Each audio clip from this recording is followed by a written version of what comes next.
ये कहानी 4 दोस्तों की जो 12th की परीक्षा के बाद में एक छोटी सी होटल में पार्टी करते हैं और ये डिसाइड करते हैं कि 40 साल बाद फिर यहीं मिलेंगे और 1 जनवरी को मिलेंगे और जो सबसे आखिरी में आएगा बिल उसी को देना है। जो वेटर था खड़ा खड़ा सारी बातें सुन रहा था, उसने कहा अगर मैं भी रहा यहीं पर 40 साल बाद तो आपकी पार्टी देखूंगा।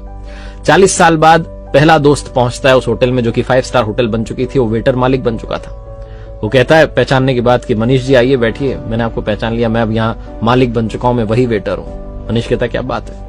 दूसरा दोस्त आता है संतोष। मनीष की बातचीत चलती है कि बिजनेस जो है ग्रो कर गया है, सब कुछ अच्छा चल रहा है, दोनों अपनी अपनी बातें शेयर करते हैं। तीसरा भी आ जाता है, लेकिन चौथा प्रवीण नहीं आता है। वो जो सेठ है वो आकर के कहता है कि आप भोजन शुरू कीजिए, ऑर्डर कीजिए मेन्यू में से। प्रवीण सर ने कहा है आप मंगवा लीजिए, वो आ ही रहे हैं। डिनर शुरू कर देते हैं, डिनर कर भी लेते हैं। बिल देने की बारी आती है तो इन्हें लगता है चलो हम ही पे कर देते हैं। वो सेठ जो था भूला वो आकर के कहता है कि आपका पेमेंट हो चुका है, प्रवीण सर ने कर दिया।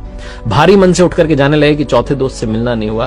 तभी एक सरकारी गाड़ी आती है, एक बंदा उसमें से उतरता है और लड़का आकर के तीनों को प्रणाम करके कहता है नमस्ते अंकल, मेरे पिताजी टीचर बन गए थे, मुझे कलेक्टर बनने के काबिल कर दिया और वो 1 महीने पहले ये दुनिया छोड़कर चले गए। उन्होंने मुझसे कहा था कि जब वो तीनों पार्टी खत्म कर दें उसके बाद जाना और पेमेंट वगैरह कर देना। पिताजी अब इस दुनिया में नहीं है। ये तीनों रियलाइज करते हैं कि 40 साल बाद क्यों मिले, 40 दिन बाद ही मिल लेते हैं। अपनों से मिलते रहिए इससे पहले कि कोई आपका अपना आपको छोड़ के चला जाए, क्योंकि आदमी पानी का बुलबुला है।